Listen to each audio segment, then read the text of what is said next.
Hey there, YouTube. How are y'all doing? Thanks for joining me here again today. Today I just wanted to come at you with 5 easy tips for people that are a beginner to this plant-based diet, because it's a lot of information to take in. And I will start by saying, don't worry about being perfect. Don't worry about figuring it all out overnight. Don't worry about you're all of a sudden going to become, if you don't do it exactly right in 6 months, your health's going to be terrible. You've got some time to figure it out as you go. But I would recommend, highly recommend, and this isn't one of the tips, is to educate yourself. Actually read some books by some published people. Actually listen to some talks by people that cite actual peer-reviewed studies and actually have some scientific data and have numbers on this. But anyhow, without any further ado, just the simple stuff, just some things to think about. This by no means like everything that you need to start one, but fiber. People, one of the biggest things I always hear people talking about is when they try or they switch over to a plant-based diet is you'll see I'm bloated all the time. Is this normal? When will this go away?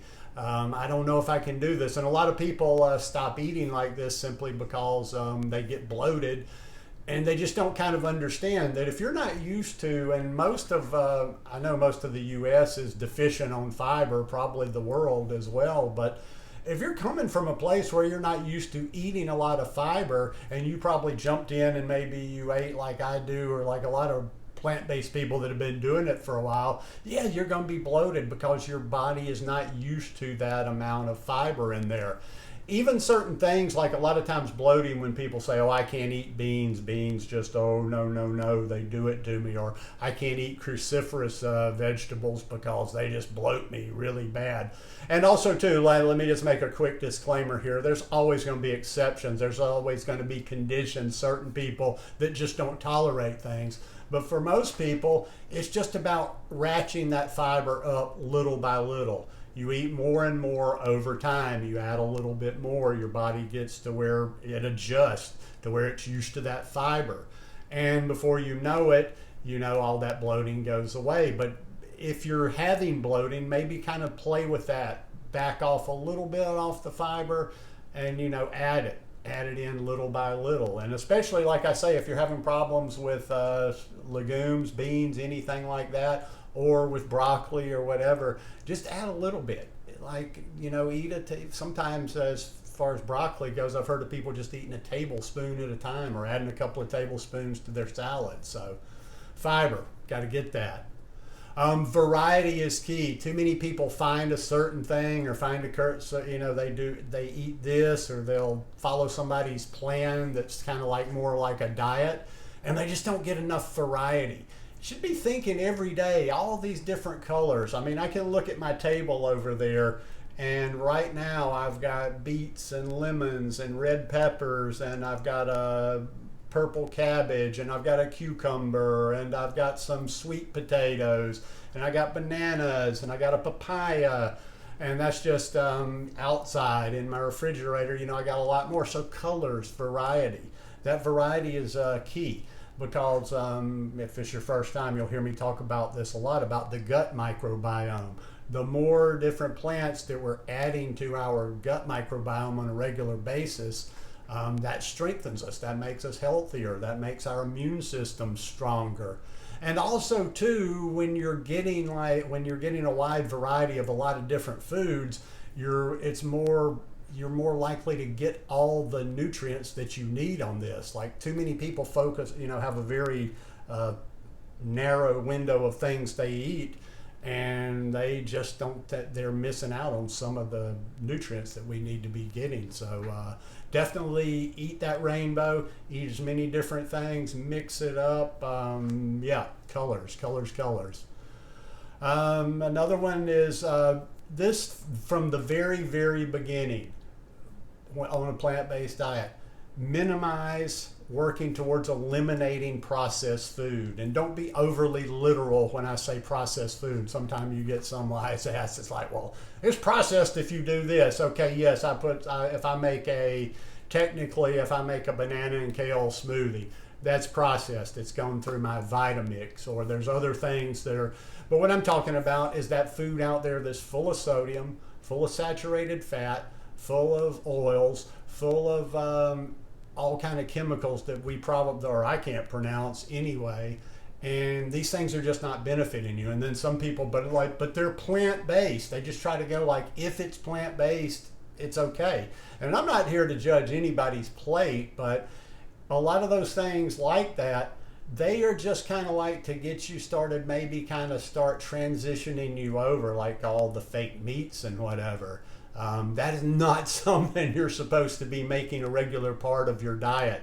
To be quite honest, except for this one restaurant I go to, I don't think they use that there.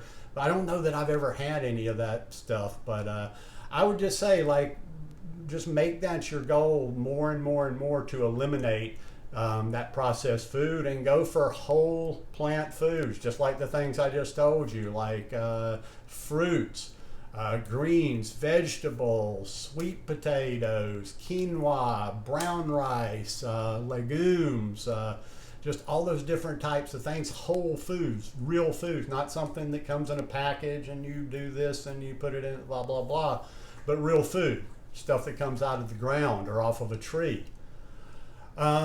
Another one is eating enough. That's another one too. Too many people, once they start dabbling with the plant-based diet, they've probably had every other diet before, or at least everybody, once you hit a certain age, has probably done the diet thing at some point or another. And even if they don't do a specific diet, what do you do when you think you need to lose weight? Or what I used to do is you just not stop eating, but you drastically cut back, and you're always hungry and you're always moody and you don't feel that good because your blood sugar is unstable because you're not eating enough. And when you're not eating enough, you're not taking in the nutrition, the nutrients that you need, and eventually you can hang on for a while, and people will do that. People will restrict themselves, lose some weight, they'll even feel a little bit better. But the bottom line is, if you're going to sustain long term, you're not going to be able to be hungry every waking hour of every day of your life. You need to eat enough food, and a lot of times it's not even intentional. Like I did in the beginning when I first went plant-based, I just didn't realize like how few calories are in plant-based foods. It wasn't like that I was purposely restricting myself, but my weight just plummeted. I mean, I was like literally the first 3 or 4 months, I was just like, after about 4 months, I was skin and bones. And it was because I was not eating enough calories. I was not eating enough calorie dense food. So you have to eat enough food. You have to be not afraid to eat. But you have to be also too, you don't want to just be scarfing down anything and everything. You want to be eating the right foods. And the cleaner you eat, the more you can eat. Like I just had a huge salad for lunch, and the bulk of it was like things that probably didn't even have any calories whatsoever in it. So definitely eat enough, and definitely eat when you're eating those whole plant-based foods. They tend to fill you up more. Last one is you got to eat food that you like. You can't just like once again, you can't treat it like a diet and just say, okay, I know this is good for me. Now there will be some things in the beginning your taste buds will adjust, but there will be some things that you eat in the beginning that aren't just like setting your taste buds on fire. But I'm talking about things that you just really don't like, or things that are very bland, just trying to get by on that over and over. You need to experiment. Find the food that you like. Think about the things, a lot of people are eating plants out there already. Like all these different meals that I show, or a lot of these meals that I show, are things that we ate when I was a kid. Yeah, we had meat at the time too, and sometimes it wasn't prepared in the most healthy way, but I grew up here in the South. We were eating black-eyed peas, field peas, butter beans, sweet potatoes, squash, corn, cucumbers in the summer. So we were eating all this stuff anyway. So a lot of it was just translating like, okay, now I'm going to eat my sweet potato. I'm going to do something with a sweet potato like this, and I'm going to pair it with this. But yeah, just play around with your food and you know, see what you like, and get creative in the kitchen. That's why I'm always trying to stress that the recipes that I share here are nothing special. It's just to show you that even an old geezer like me, I can just get in the kitchen and play around a little bit and create something for myself that is tasty and that I enjoy. And in the end, and I'll finish there, that's all that really matters with your food. Doesn't have to be Instagram worthy, it doesn't have to be recipe worthy. If you like it, if it's good for you, and if you eat it on a regular basis, that's a win. So anyhow, hope you guys enjoyed this video today. If you like it, please give me a thumbs up. If you're not already, please hit that subscribe button, and I'll see y'all again here this week. Peace.